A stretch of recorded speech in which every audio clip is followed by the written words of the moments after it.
दोस्तों, कैसे हैं आप सब लोग। आशा करती हूँ आप सब लोग स्वस्थ और मस्त होंगे।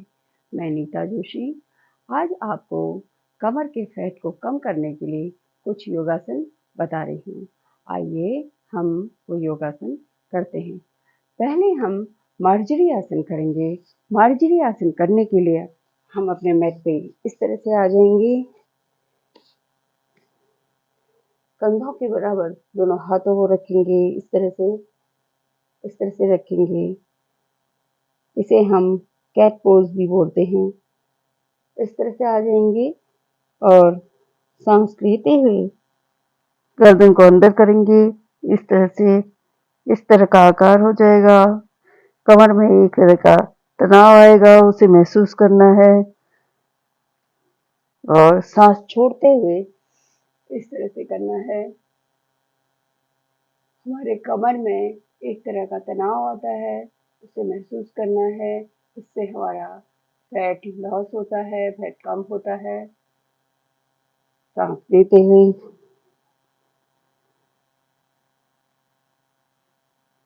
सांस छोड़ते हुए इस क्रिया को 7 से 8 बार करना है, रेगुलर करना है।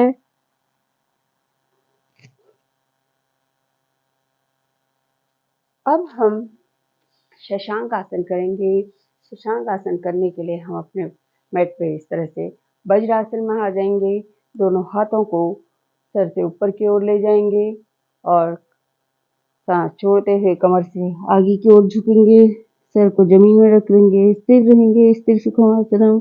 इस आसन को करने से हमने जो अभी मार्जरी आसन करा था उससे रिलैक्स फील होगा, मन शांत होगा, मन में किसी तरह का तनाव नहीं आएगा। स्थिर रहेंगे। इस आसन को भी हमें 5 से 7 बार करना है। स्थिरता बना के रखनी है। आसन स्थिति छोड़ेंगे, दोनों हाथों को सर से ऊपर ले जाएंगे और पूर्वावस्था में आ जाएंगे। इस क्रिया को हम एक बार और करेंगे। इस तरह से स्थिर रहेंगे। किसी भी आसन को करते हैं तो उसमें स्थिरता बना के रखना है। स्थिरता बना के रखने से ही हमारे शरीर में उसका सकारात्मक प्रभाव पड़ेगा। आसन स्थिति छोड़ेंगे और पूर्वावस्था में आ जाएंगे। अब हम कटी चक्र आसन करेंगे। कटी चक्र आसन खड़े होकर किया जाता है। हम अपने मैट पे खड़े हो जाएंगे, इस तरह से खड़े हो जाएंगे। दोनों पैरों में अंतर और दोनों हाथों को इस तरह से आगे ले जाएंगे। हमारे पैर स्थिर रहेंगे और सिर्फ हम अपने कमर को ट्विस्ट करेंगे। इस तरह से स्थिर रहेंगे। स्थिर सुखमासनम। कटी चक्र आसन मतलब कटी मतलब कमर, चक्र की तरह इसको हमें घुमाना है। इस तरह से अपने पैरों को स्थिर रखना है, पैरों को नहीं घुमाना है, स्थिरता बना के रखनी है। इस तरह से इसको भी 7 से 8 बार करना है, रेगुलर करना है। इससे हमारी कमर में जो एक्स्ट्रा फैट इकट्ठा हो जाता है वो कम होता है। अब हम अधोमुख श्वान आसन करेंगे। अधोमुख श्वान आसन करने को भी हम अपने मैट में आ जाते हैं, पैरों में अंतर रखते हैं और धीरे से अपनी कमर से झुक के अपने हाथों को जमीन में ले जाते हैं इस तरह से, और अधिक से अधिक अपने सर को अंदर की ओर खींचने की कोशिश करते हैं, स्थिर रखते हैं। इस आसन को करने से हमारे हाथों में, पैरों में, कमर में एक तनाव आता है, उसमें उसका हमारे शरीर पर सकारात्मक प्रभाव पड़ता है। अधिक से अधिक अंदर को खींचने की कोशिश करेंगे। पैरों को सीधा रखेंगे, हाथों को सीधा रखेंगे। गर्दन मंद ससन रहेगा। गर्दन अंदर को करने की कोशिश करेंगे। आसन स्थिति छोड़ेंगे, पूर्व अवस्था में आ जाएंगे। एक बार और करेंगे। इस क्रिया को भी 7-8 बार करना है। इस तरह से आसन में स्थिरता बना के रखनी है। आसन स्थिति छोड़ेंगे, पूर्व अवस्था में आ जाएंगे। अब हम एक बाद अधोमुख श्वानासन करेंगे।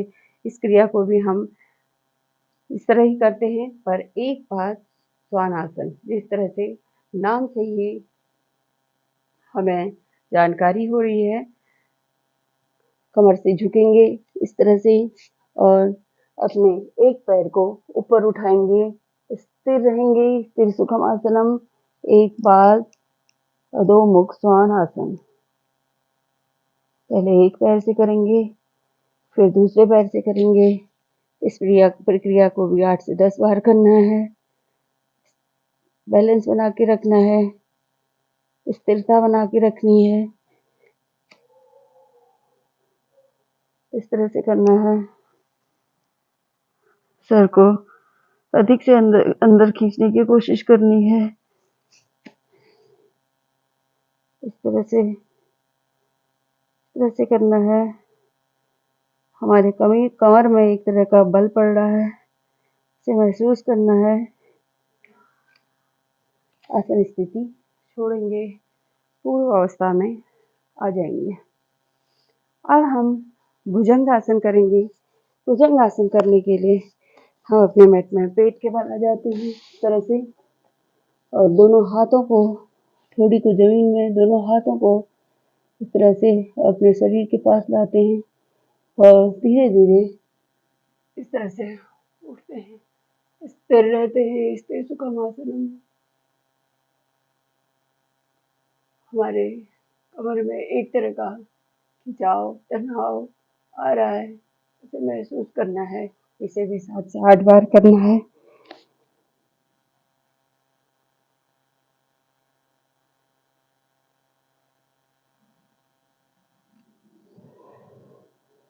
आसन स्थिति छोड़ेंगे और पूर्व अवस्था में आ जाएंगे।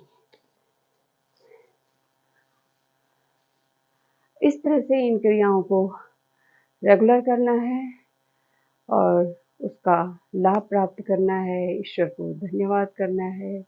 नमस्कार।